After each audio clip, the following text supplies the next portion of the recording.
Well, it's a beautiful day. I'm here in Leesburg, Florida at the Dirty South Saloon. And they got a little auto show going on outside. Got a few cars. Of course, two of them got the Mayberry theme going on there.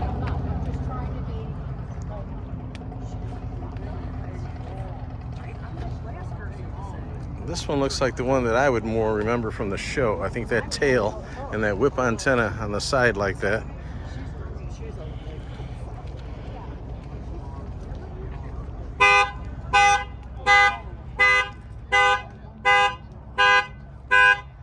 And the Shelby, he must have put his alarm on.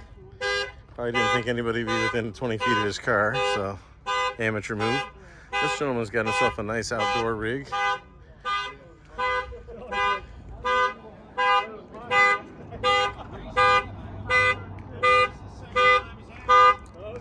Yeah, you'd think that guy would catch on. Oh well.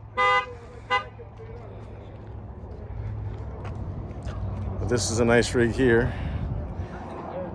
He gave me a full rundown on it. Lots of those on YouTube, but you don't usually see them in person, so that was very interesting.